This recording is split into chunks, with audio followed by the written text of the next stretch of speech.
Life is precious, and we all have the opportunity of living it to the fullest. Unfortunately, so few of us know how to manage it all. How do we account for our opportunities? How do we account for our time? How do we account for our relationships, health, spirituality, homes, finances, influence, and careers? How do we account for the one life we have to live? I am so glad you asked. In this program, you will find answers to all of these questions and more. Welcome to the Account for Your Life podcast with your host, the healthy accountant himself, Jay Moore. What's happening? Man, Happy New Year. Welcome back. What an awesome and incredible time to be living the new year 2024. Here we go. Is self-improvement a scam? We're going to look at the untold impact of what that is on your wealth and on my wealth. Self-improvement. Is it a scam? So this month for January, we are going to go through the book of Proverbs every single day. We're going to look at, and I'm going to pull out some scriptures and we're going to get some takeaways and we're going to actually get some stuff done. Are you ready to get some stuff done in 2024? I hope so, because I know that I want to get some stuff done and I'm going to get stuff done. So one of the things that I decided I was going to do this year was be more transparent, right? Be more transparent with the things that I'm working on. Now, maybe not for everything, but for some things like my health. Yeah, people see me and they could tell that I may be, looking okay in shape, but there's some areas that I know that I need to do better in. So I'm going to take a picture every day. Jenny thought I was going to actually come on the podcast and not have my shirt on. I said, no, I'm not going to do that. I'm just going to take a picture. And will I post a picture every day? I'm not sure yet. I might, but I'm definitely going to have a picture, 365 pictures this year for 2024, which means that there will be a real before and after, right? So what is self-improvement?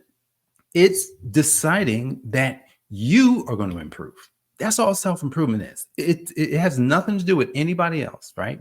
I'm not looking to, kind of like get myself in shape or, work on something for anybody else. I'm doing it for me. But here's the thing. A lot of times people want to know that it's real.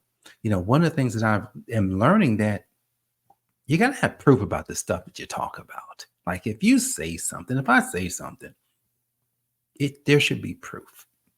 So that's one of the things I'm going to do. So is self-improvement a scam? We answer that. No, it's not. It's our decision to actually improve ourselves and then holding ourselves accountable. Sometimes you're going to have to get somebody else to hold you accountable.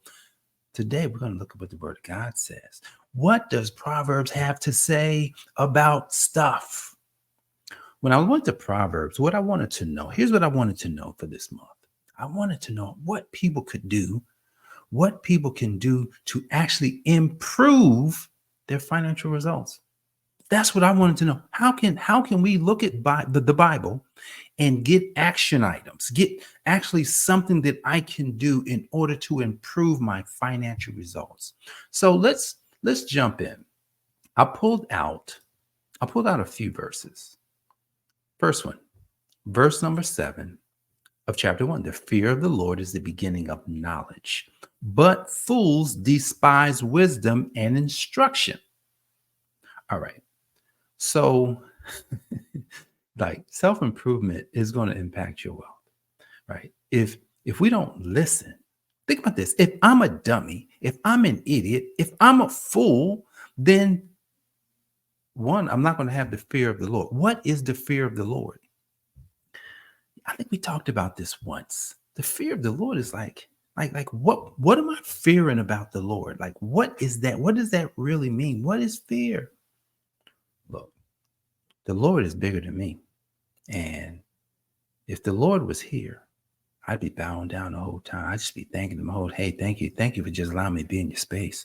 Like I fear not, like I'm gonna worship the Lord, right? So I've got to fear the fact that look, the Lord can just poof. Would he do that? No, but he can. So I've got to have a good fear of that, right? And if I'm an idiot, I'm going to be like, man, look, I show up to the Lord the way I want to show. Oh, you want to do that? You want to try that? Show up to the Lord and talk to the Lord the way you want to? That's fine, right? What is wisdom? Wisdom is the application of understanding, right? What is like understanding? Like there's like understanding is basically taking the knowledge. Like once you have the knowledge, then you can actually start figuring out what does the knowledge mean. Now, prior to knowledge, like think with this, it says the fear of the Lord is the beginning of knowledge. So what happens is most people are ignorant before they even get into the knowledge. What is ignorance? Ignorance is the absence of truth. So if I'm going to improve myself, like we've already said, self-improvement is not a scam, right? And if I'm going to work on my wealth, if I'm going to improve my finances, then how in the heck am I going to improve my finances, right? One of the things when I went through Proverbs, I did some research. One of the things that I saw that we should do is like, of course, you want to seek wise counsel, right? Because it says fear of the Lord is the beginning of knowledge, right? And fools despise instruction. So that means I'm going to have to seek advice from people who I can trust, who are knowledgeable, who already have done it. Here's what I know I can do. I may not be able to tell you that I'm going to help you make millions and millions of dollars. I can't tell you that. What I can help you do is I can definitely help you avoid mistakes when it comes to your taxes. And when it comes to your fine, I can do that. Like that I can do well. So if you were seeking counsel about your business and about the finances of your business and like how I can make sure that I appropriate my money so that the taxes don't suck it up, I'm the man. I can help with that, right? So I would be a person to seek wise counsel. Like if you wanted to get marketing help, you want to go find people that really know it. Like, can I help somebody in marketing? Yeah, but here's the thing: I'm not a guru yet. Yet, at the end of this year, I will be. I will have enough credibility in that area that I can easily teach people how to be successful there. So let's keep it moving. So what else? What other? Let's see. What other verses did I find? Love this one. Verse 28. This is wisdom talking now. Wisdom is saying, then they will call me. They're going to call me, but I'm not going to answer. They're going to seek me early, but they won't find me. Why? Because they were dumb. They were idiots. They didn't listen when wisdom called out. Wisdom's like, hey, can you please come? I want to give it to you. And people are like, no, I don't want it. No, it's too hard. No, that's too much discipline. No. And right after that, it says this in verse 29, for they hated knowledge and did not choose the fear of the Lord. All right. What can we do? See, at the end of the day, what can we do? Learn from mistakes. That's the second thing we can do. Learn from mistakes. So that means be open to learning from both your own and others' financial errors. Because look, at the end of the day, look, if you can learn from what the dumb mistakes that I've made, man, not putting the money to the side, thinking that, the big one's coming in. Like this is one of the financial mistakes that I've made. I figured out, because back when we started the accounting business and then I got into the mortgage business and then money was flowing really good. And I'd be making, 10,000, 15,000 and 20,000 and as much as 40 or $50,000 on a deal. I just figured, the next one's coming in. So I can just take this money and just wait for the next one. I can pretty much, it's going to be more. Could that be true? It could be. But if I'm now learning from my mistakes, I can't do that again. I just can't be learning, just thinking that the big one is coming and not actually putting away more sum from each and every dollar that comes in. Like, think about it. One of the things about taxes is that when you're in business, you have control over your money. Like you get to say that, like when you have a job, you don't have this control. Like when you have a job, You do the paperwork, and when you get paid, everything's already deducted. All the taxes, all the deductions coming out of your check. And maybe if you was making $5,000 a paycheck, now it's down to 3,500. So everything comes out. Where in business, I can get the $5,000 and literally I can decide, well, how much do I want to send the IRS? I don't really want to send them anything. How can I leverage the system so that I can hardly send them anything? So here's the thing. You want to be open to learning from the financial blunders that people like me have made. So I've made the mistake of not setting aside. And one of the things I discovered, it's a really cool book that every entrepreneur should read. It's called Profit First, written by Mike Michalowicz or something like that. I can't spell it, but Mike Michalowicz, and it's Profit First. It's a very, very popular book. And in this book, it just kind of breaks down how to easily set aside money. Go get the book, right? Because he made a lot of mistakes. And then he solved a lot of the mistakes for many of us when it comes to setting aside money. Go get that book. Learn from the mistakes of many of us entrepreneurs who have not set aside the money that we need to set aside. But you know what, 2024, you can always start over. Let's start over. So learn from mistakes. And the last text I want to pull up is verse number 33. Whoso hearkeneth unto me shall dwell safely and shall be quiet from fear of evil. What is this saying? Now this is all in the King James. So I know the King James has these, very, very proper wordings. But what is it saying? It's saying, look, when you accept wisdom into your life, when you choose to do the things that wisdom tells you to do, you won't have fear. Like, you won't be afraid. You will be ready. Anything that comes up, you'll be able to fight against it, or you'll be prepared for it. So what is that? What is that practically? What is that practically?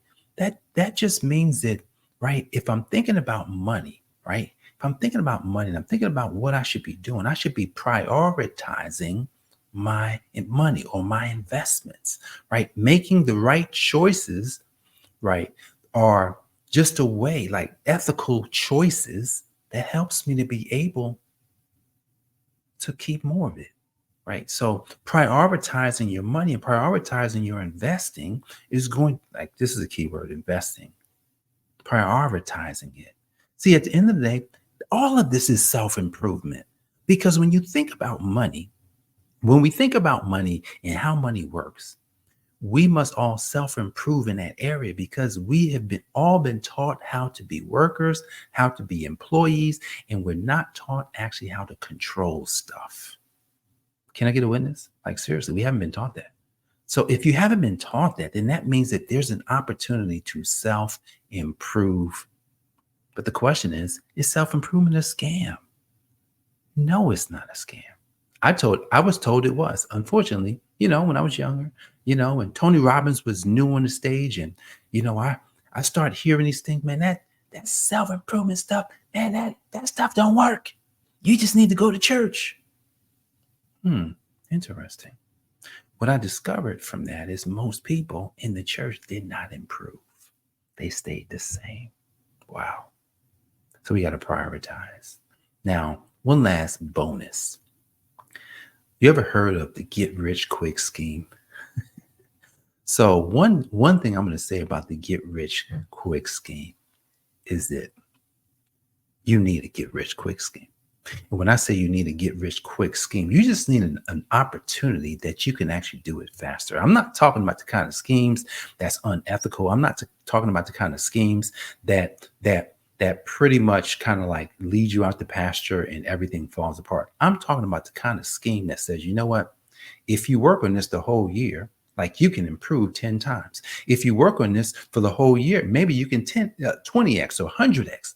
That's the kind of scheme I'm talking about, because one of my mentors, Myron Golden, he says, look, you better hope it's a get rich quick scheme, because you won't be here long enough, because most of us have bought into the stay broke for the rest of your life schemes. How many people have you seen had to do GoFundMe's when somebody gets sick? when somebody passes away? How many of those have you seen? They come up every day. Now, I'm not bashing anybody because, look, at the end of the day, if you got to ask for help, we got to ask for help. And if I had to ask for help, then that would be something that I'd have to do. I pray, right? I pray that this time that we have now in 24, that we can improve ourselves, right? Because the impact on our wealth is going to be exponential. See, when you invest into yourself, when you do that, when I invest in myself, one of the other things I'm going to do health-wise, I'm going back to doing push-ups. And I said that I was going to do at least 500 a day.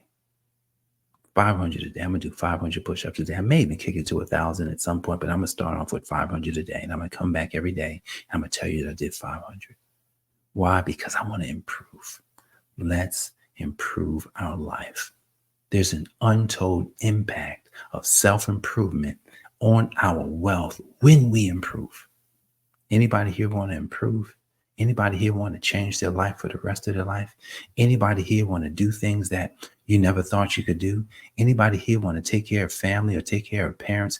Anybody here want to travel the world and help people? Anybody here want to build schools in Africa and in other countries? I hear people who want to go on missions. Anybody here want to be able to fund it yourself? Anybody here want to change the landscape of your community, your family, your just wherever you are? Anybody here want to do something like that? I know that's me. So is self-improvement a scam? No. It's the gateway. It's the gateway to our wealth. If we improve ourselves, if we use scriptures like Proverbs chapter 1, what we will find is the fear of the Lord.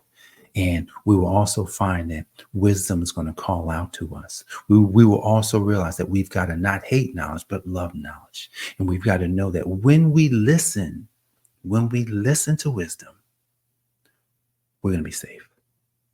We won't be worried when tragedy strikes.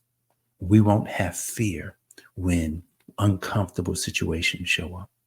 We will be absolutely ready because, look, at the end of the day, when you have wisdom, you have a wealth of everything that you need to know about everything that you need to do.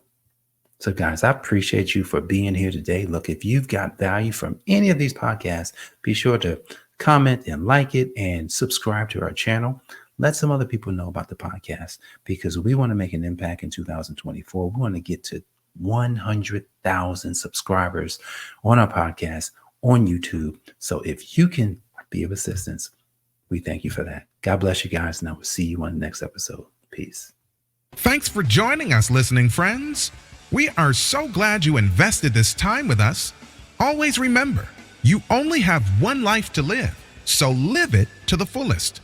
This has been the Account for Your Life podcast with your host, the healthy accountant himself, Jay Moore. Until next time, make it a great day.